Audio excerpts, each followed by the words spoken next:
अच्छा, अब हम देखते हैं यहाँ पे string and character data type C sharp के अंदर। ठीक है, मतलब हमने इंटीग्रल टाइप्स पढ़ी हैं अभी। ठीक है, फ्लोट, डबल वगैरह पॉइंट्स की पढ़ी है। अब आ गया यहाँ पे string and character data type. ठीक है, तो यहाँ पे पहला पॉइंट देखो, string stores multiple characters in a single variable. ठीक है, मतलब एक से ज्यादा कैरेक्टर्स, जिस तरह से हम अपना नाम वगैरह स्टोर करवाते हैं, एड्रेस वगैरह स्टोर करवाते हैं। ठीक है, फिर यहाँ पे देखो double quotes will be used with string data type. इसका मतलब अगर हमें स्ट्रिंग डेटा टाइप के अंदर कोई मतलब वेरिएबल बनाना है स्ट्रिंग डेटा टाइप को यूज करते हुए, तो उसको जब वैल्यू देंगे तो उससे पहले हम क्या लगाएंगे, डबल कोट्स लगाएंगे। ठीक है, फिर यहाँ पे कैरेक्टर के लिए डेटा टाइप यूज होती है कैर की।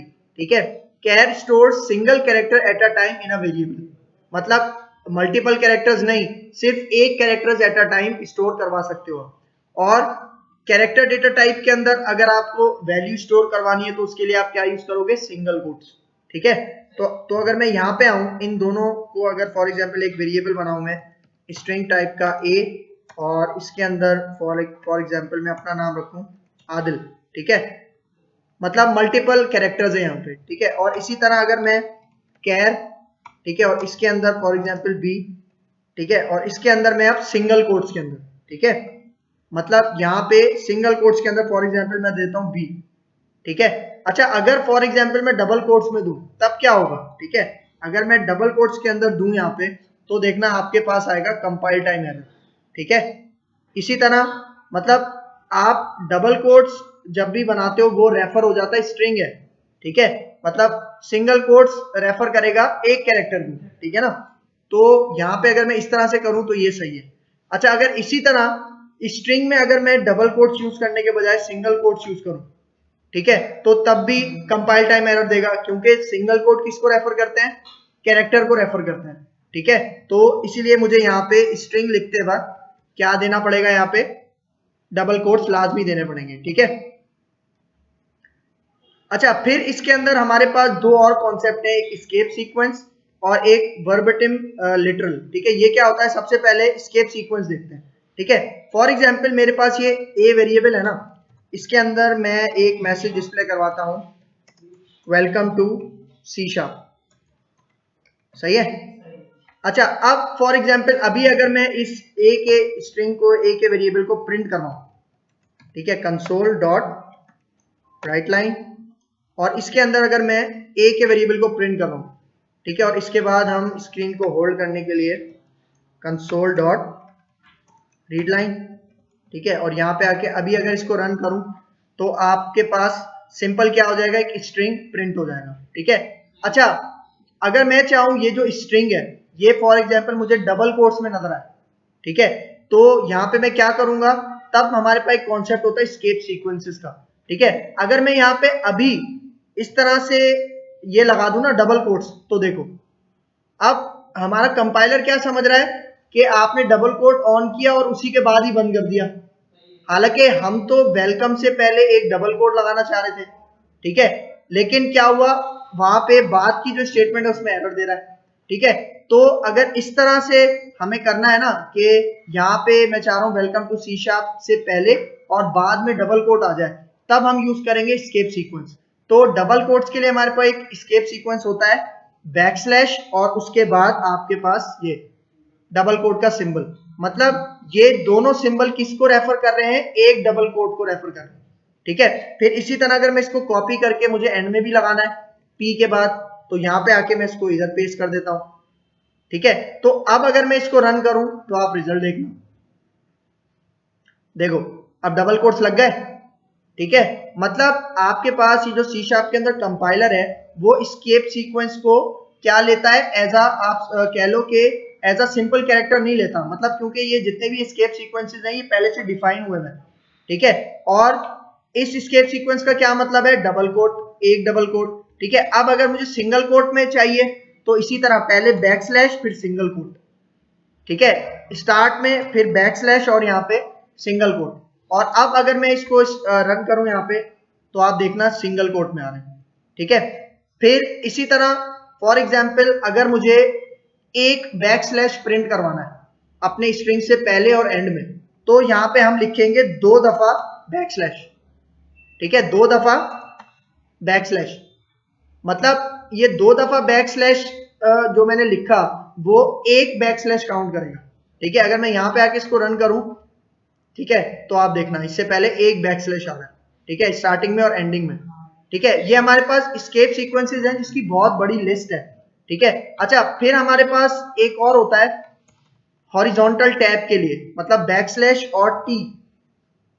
ठीक है, ये क्या करता है, लेफ्ट साइड से, मतलब जैसे आप टैब प्रेस करते हो ना, आपका टेक्स्ट थोड़ा आगे हो जाता है, 8 या 10 स्पेसेस आगे हो जाता है, मतलब 8 to 10 spaces is a one tab. ठीक है, इस तरह से आप कह सकते हो। ठीक है, और यहाँ पे आके अगर मैं इसको रन करूं तो आप रिजल्ट देखना, मैंने पहले टैब लगाया हुआ था ना, तो देखो लेफ्ट साइड से ये एक दफा टैब प्रेस होगा इसमें।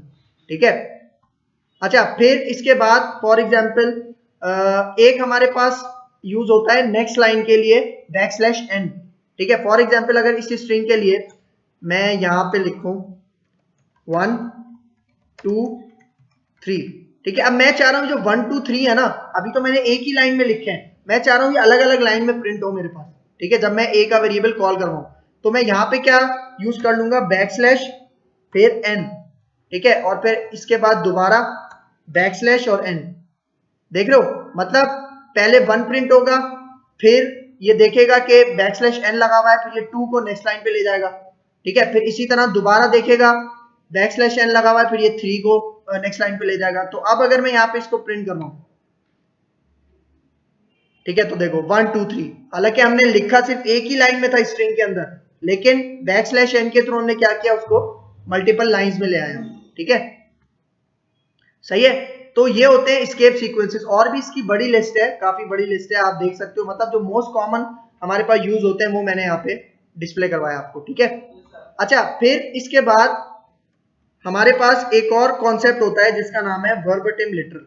ठीक है, देखो ये कॉन्सेप्ट मतलब काफी यूनिक है, मतलब और प्रोग्रामिंग लैंग्वेजेस के अंदर ये नहीं है। ठीक है, अब यहाँ पे देखो verbatim literal is a string with an @ symbol. ठीक है, फॉर एग्जाम्पल मैं इसका पहले प्रैक्टिकल करके दिखाता हूँ, फिर आपको और भी अच्छे से समझ में आएगा। फॉर एग्जाम्पल मैं इनको कमेंट करता हूँ, Ctrl+K Ctrl+C, और यहाँ पे आता हूँ, मैं एक स्ट्रिंग डिक्लेयर करता हूँ, फॉर एग्जाम्पल यहाँ पे x, और इसके अंदर मैं इस एक पाथ, फॉर एग्जाम्पल हम जिस तरह फाइल सेव करते हैं या फाइल कॉपी करते हैं तो उसका एक पूरा पाथ होता है हमारे पास। फॉर एग्जाम्पल मैं यहाँ पे कहता हूँ D:, ठीक है, इस तरह से।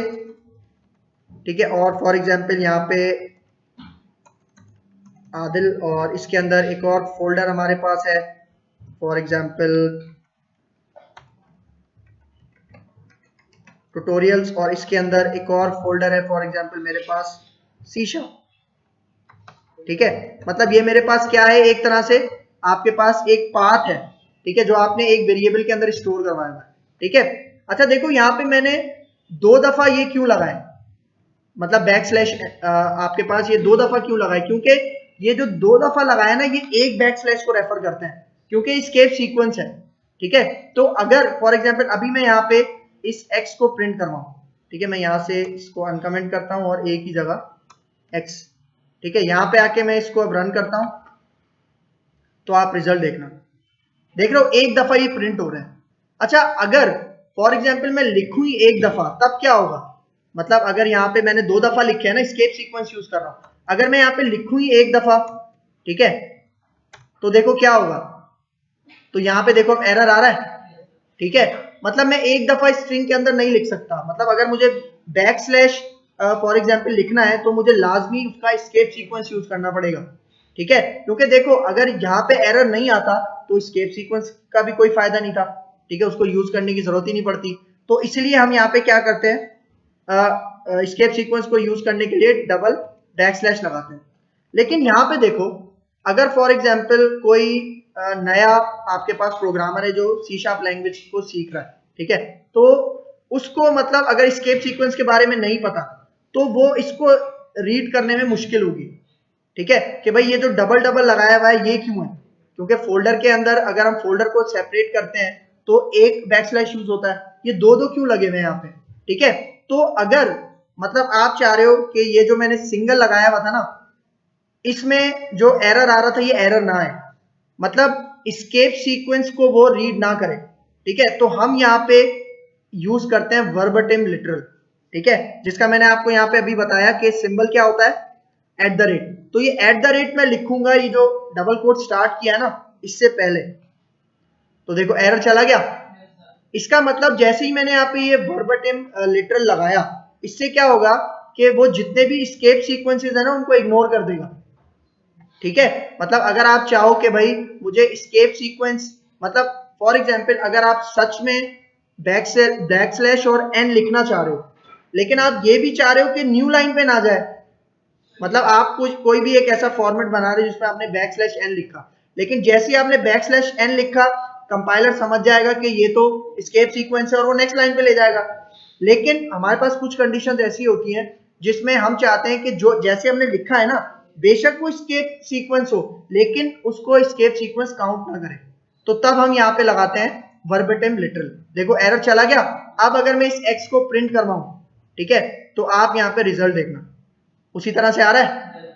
अच्छा देखो ये मोर रीडेबल भी है, मतलब अब अगर जो नया प्रोग्रामर है वो उसको देखेगा तो वो समझ जाएगा हाँ यहाँ पे पाथ दिया हुआ है, क्योंकि इसमें मैंने दो दफा बैक स्लैश यूज नहीं किया, क्योंकि मैंने यहाँ पे वर्बटिम लिटरल यूज किया हुआ है, ठीक है।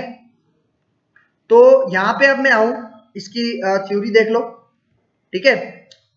Verbatim literal make escape sequence translate as normal printable characters to enhance readability. मतलब जो ये एट द रेट का साइन है वर्बटिम लिटरल, ये क्या करता है, एस्केप सीक्वेंस को एक आम कैरेक्टर समझता है। मतलब जिस तरह हमने ये आदिल ट्यूटोरियल्स और सी शार्प लिखा है ना, वो इन बैक स्लैश को भी क्या करता है, मतलब एस्केप सीक्वेंस को एक सिंपल उसमें देता है। मतलब अगर मैं यहाँ पे दो दफा ये लगा दूं बैक स्लैश, ठीक है, यहाँ पे इस तरह और इस तरह, और अब आके अगर मैं इसको रन करूं, ठीक है, इसको रन करूं तो ये देखो, मतलब वो इसको एक प्रिंट नहीं कर रहा, क्योंकि डबल बैक स्लैश का क्या मतलब है, एक बैक स्लैश, लेकिन क्योंकि मैंने उससे पहले वर्बटिम लिटरल यूज किया हुआ है तो वो उसको जस्ट मतलब वैसे ही ट्रीट कर रहा है जैसे आपका एक कैरेक्टर होता है, जिस तरह आदिल है ट्यूटोरियल्स है और सी शार्प है, वैसे ही उसको ट्रीट कर रहा है, मतलब एस्केप सीक्वेंस को इग्नोर कर रहा है, ठीक है।